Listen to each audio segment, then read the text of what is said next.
Hello everybody and welcome back to a brand new video. Just a quick little update. These are going to be uploaded on Saturdays from now on instead of Friday. It fits better with my schedule, but that's fine. It's also good because it's at the end of the week, so any information on Saturday is going to be included in these videos now. So I think that'll be a bit of an improvement. Okay, so we are going to start off from where we left off last week, which was Soledar. The Russian forces have managed to quickly capture a majority of the city on the 7th. So they managed to take the heights here in the east of the city. And they managed to push up about halfway through the city. And then the battle continued on, and on the 11th, pretty much the entire city has been captured. Although I think technically these buildings right here, there's another salt mine with a railway station, and this is another rail depot right here. These are technically a part of Soledar, but they're on the very outskirts of the city, and the Russians have actually... Some reports say that they've managed to reach this rail station right over here, and that they are fighting for this area right here, or have even captured it, I think some sources have said. But it is pretty much all captured. I'm going to say that the entirety of Soledar is now under Russian control. A battle which has been going on for months and months and months. I think we weren't talking about... When did we start talking about Soledar? I don't know how long ago that was, but it's been a long time that the Russians have been fighting for the city now. And they finally managed to capture it. And this, of course, puts Bakhmut at a critical position, because now Russian forces as well have captured Pihodatne. That's the Donetsk Republic right here on the 8th, so a day after Soledar fell. A day after the Russians really started to push into Soledar and captured a lot of the city, Pihodatne fell as well, and they've expanded their zone of control around this town, and now they are in a position to cut off the roads into Bakhmut, the northern road. I'm not sure if this map isn't 100% correct. I'm not sure if Russia actually are in this residential area or not, but it's a rough idea of where they are. It's pretty hard. It's very difficult to tell where they are exactly unless you get geolocated video, but I'm not sure if geolocated video is out of this area right here. So, but this road is in danger. This road right here. There is a third road into the city through Kryomove. This town, this little thing right here. I'm not sure why it's listed as its own thing, but there is a road in and out of the city here. There are two major roads and there's one minor road out of the city of Bakhmut, but it is surrounded on pretty much almost all three of its sides right here. The Russians have managed to capture this area right here. They held this in the last report, so Bakhmut is in a critical position, it seems, and it seems that any day now the Ukrainians are going to order withdrawal, maybe after Klishivka has been captured by the Russians. Which, speaking of Klishivka, this trench network right here, this fortification right here, has been captured by the Russians, it appears, according to Syriac Maps, which is a pretty good source of info.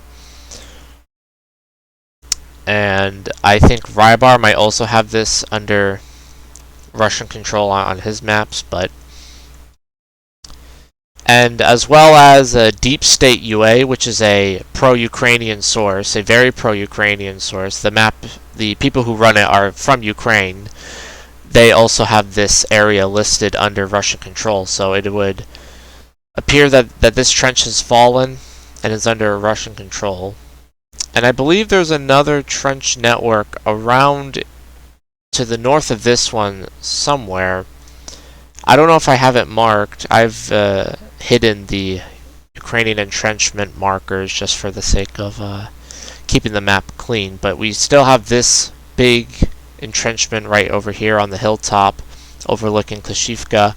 And now the Russians are able to come across the fields here and attack this area right here, attack this trench network. They are slowly flanking Klishivka, and once Klishivka falls and they've managed to secure this trench area here, it will be a lot easier to push into Ivanenske.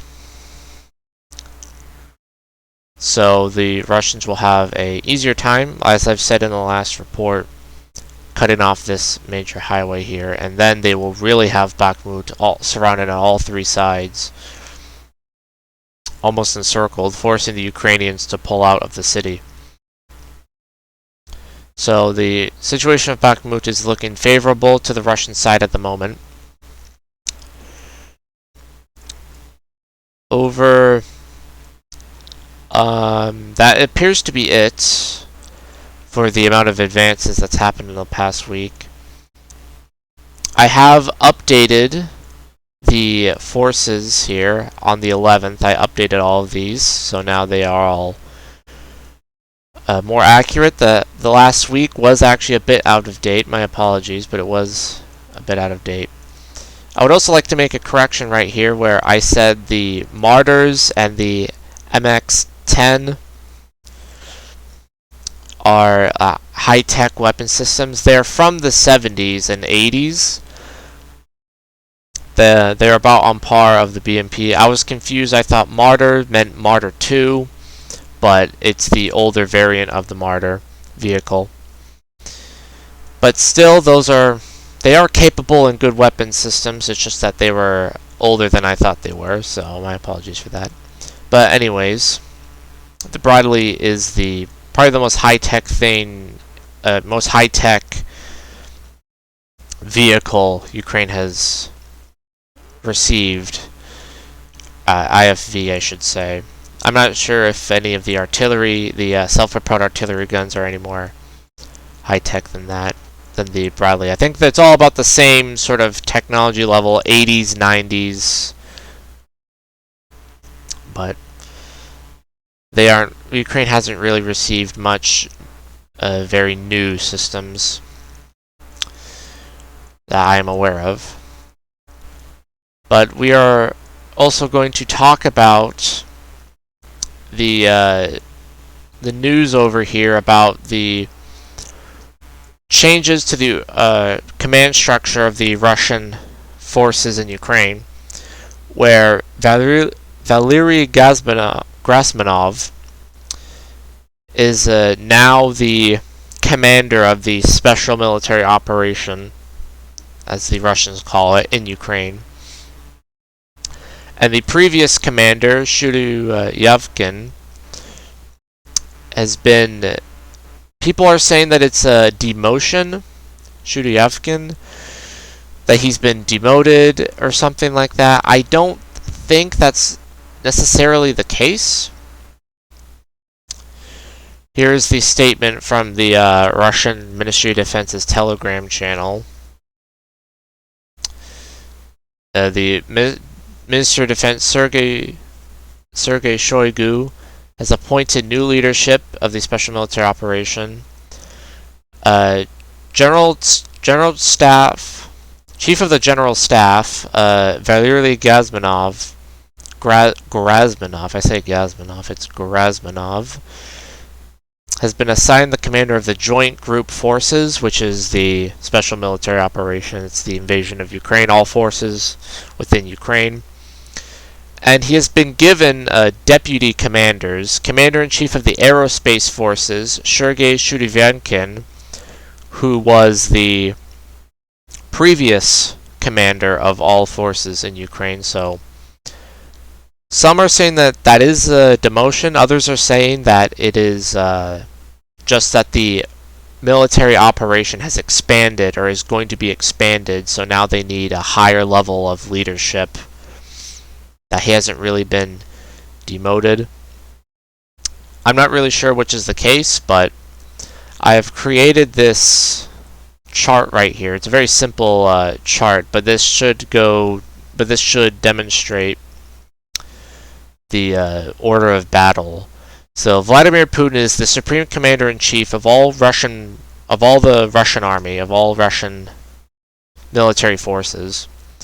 And then the Minister of Defense is Sergei Shoigu, and he, of course, is under Vladimir Putin. And then now we have the Chief of the General Staff, and he has just been made the commander of Russian forces in Ukraine, Valery Gerasimov. So he was Chief of the General Staff, which was directly under the Minister of Defense. So the man directly under the Minister of Defense is now in charge of all forces in Ukraine. And he has been given these so-called deputy commanders, as the Russians have called them, which is Shudivyankin, who used to be the commander of all forces in Ukraine. He's now the chief of the aerospace forces, which is what he was before he was assigned commander of the special military operation. And then there is commander of the land forces, general of the army, and deputy minister of defense, Oleg Selyukov. I believe he was commander of all Russian ground forces even before the operation began, the war in Ukraine began. He was extremely high ranking. And then there is Deputy Chief of the General Staff, Army Colonel Alexei Kim. I'm not sure.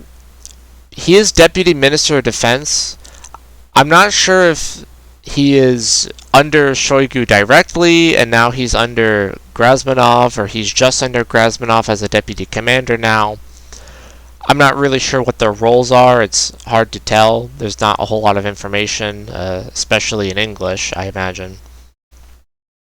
A deputy chief of the general staff. Is he still under Gerasimov? I don't know. I couldn't find hardly any information about this, but this is the hierarchy of the special military operation. It's not a full hierarchy, but this should be a good illustration of how it works now. So you have Gerasimov and his 3 deputy commanders, and one of them visited troops in Belarus on the 12th. Oleg Selyukov visited Belarus on the 12th and was inspecting combat readiness of Russian forces there. So this has given even more credibility to the theory that Belarus might join the special military operation, or Russia will launch another attack from Belarus. So this is very worrying for Ukraine's northern front, because you have because you have the deputy commander visiting Belarus. You have military equipment marked with Z's being sent into Belarus, and you have Russian equipment and soldiers flowing in there. And the Russians have used Belarusian training camps. They've used Belarusian military facilities to train newly called up reservists, mobilized soldiers. So there's a lot of military cooperation going on between Russia and Belarus as of late. So it seems increasingly likely that an attack from Belarus is going to happen, another attack from Belarus. It just keeps, the more and more information comes out, and it increasingly looks more and more like something like that might happen. In fact, I believe the commander-in-chief of Ukraine's armed forces even said that he is confident that another attack from Belarus will come, an attack towards Kiev, the Ukrainian capital. I think I might just start calling it Kiev. I know that might be... I know people don't like it when you call it that. They want you to use the Ukrainian pronunciation, but my whole life I've called it Kiev, and I mean absolutely no disrespect to Ukraine when I call it Kiev. I think I'm just going to call it Kiev. It's easier for me. I mean absolutely no disrespect to anybody by calling it that. It's just that's how I've pronounced it and known it my whole life. So if you have a problem with that, please leave it in the comments, and I might, reconsider. But an attack towards Kiev, and I believe that is pretty much everything. Oh, there was actually two more things here. The Ukrainian Minister of Defense has said that they are a de facto member of the NATO alliance, that they are essentially a part of NATO, all in name only, which I agree with. I think that that's a very fair statement. So I thought that this was an interesting statement that I thought I should share with an interview of the BBC. Raznikov, who's the Minister of Defense, said that they are basically a part of NATO. So I think that was an interesting statement. I think it makes sense. Ukraine and NATO are being increasingly cooperative, obviously. It's not a surprise that he would say this, but I just thought that was an interesting statement. And I am going to go over some plans I think Ukraine and Russia might have for the future.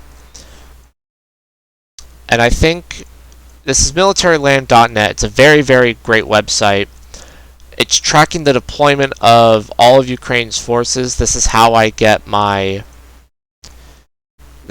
know what forces are on the front lines right here. It's from Militaryland. It's an excellent website. And I wanted to show the Chernihiv and Sumy oblasts. I just wanted to quickly demonstrate how there is hardly any forces here. There's hardly any forces in the Sumy and Chernihiv oblasts according to Militaryland. I doubt that this is obviously an exhaustive map of every single unit of the Ukrainian armed forces, but the Ukraine does not have a lot of forces up here, that is for sure. And so I think that's why Russia might actually attack Chernihiv and Sumy right here. And I've created some plans right here of possibilities I think Russia might go for. I think number one, a attack from Belarus into Chernihiv, and from Russia into Sumy and the eastern part of Chernihiv, and to force Ukrainian forces to take units from the front line and send them over here.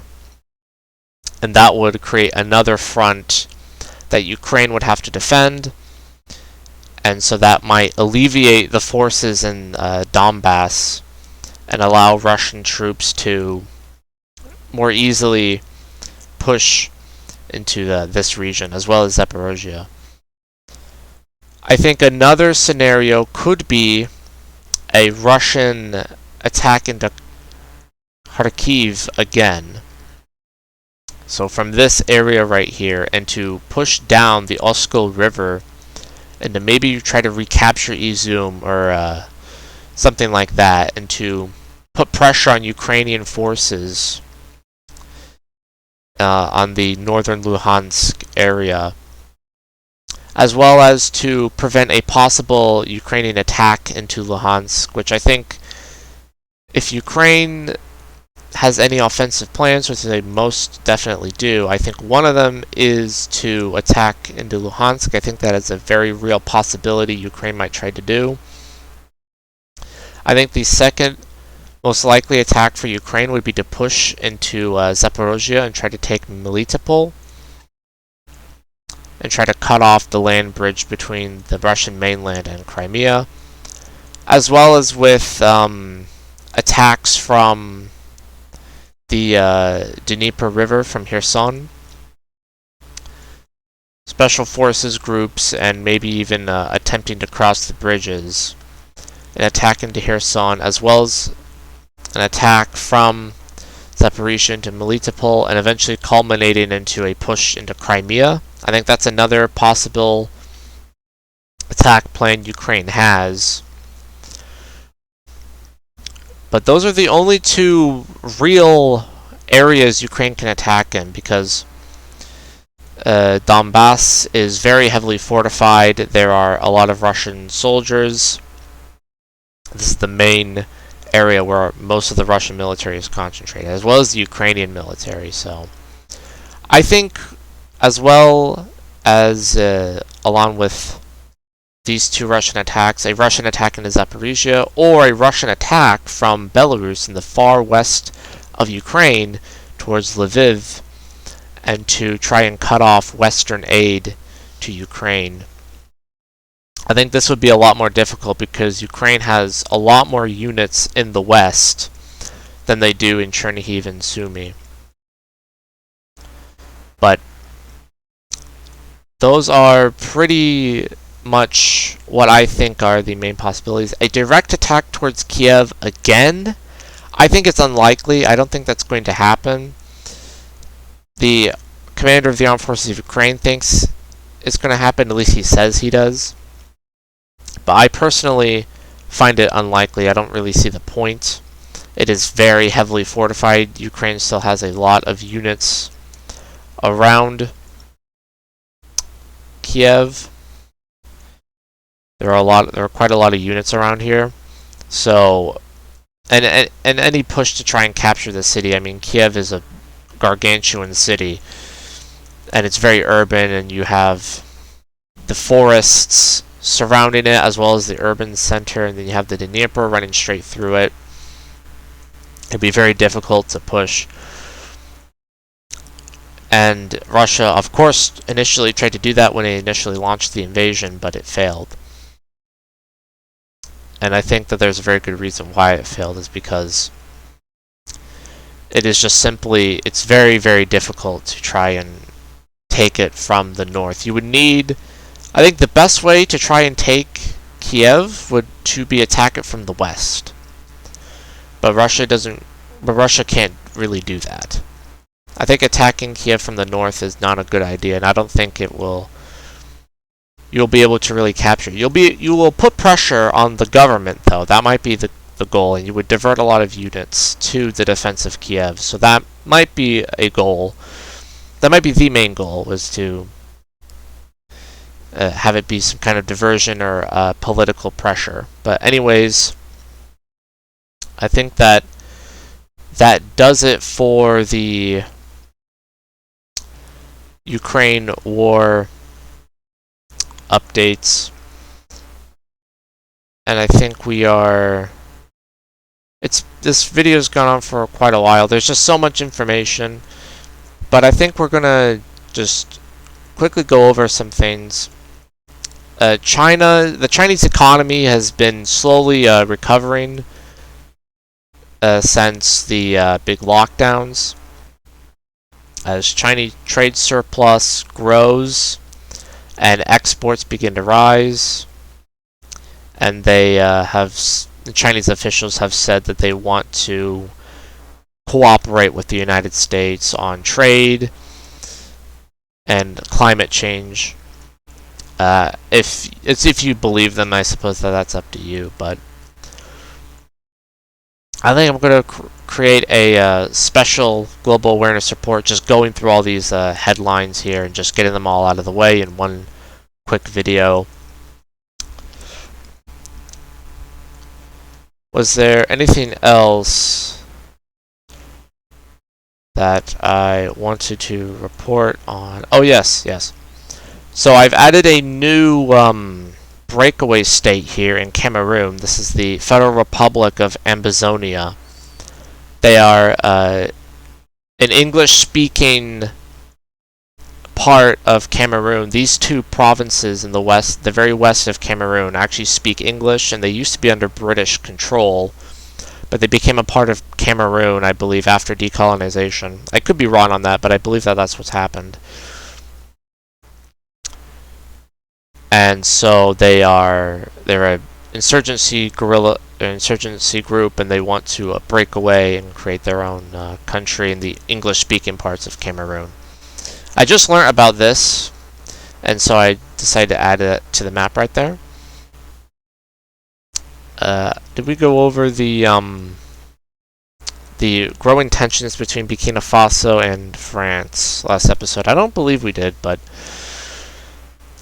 Burkina Faso is increasingly sort of drifting out of the French sphere of influence that they have over their former colonies in West Africa here. That Burkina Faso requested the withdrawal of the French ambassador in their country. This was on the 4th.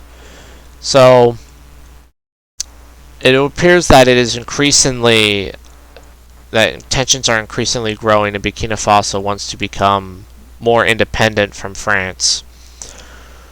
Will they turn to China? Will they turn to a regional African country like Nigeria for an alliance or aid? I don't know. I don't know what the geopolitical future of Burkina Faso holds, but it appears increasingly that it's not France, which it has historically been for the past, well, ever since decolonization, really. So I think that's about it. I don't think I added anything else, so thank you all for watching, and be on the lookout for that quick geopolitical wrap-up, just so we can get through all of those markers on the map I have there. So thank you for watching. Be sure to like, comment, and subscribe, and leave any kind of criticism you have in the comment section below. Constructive criticism is how you improve. So thank you very much for watching, and I'll see you in the next one.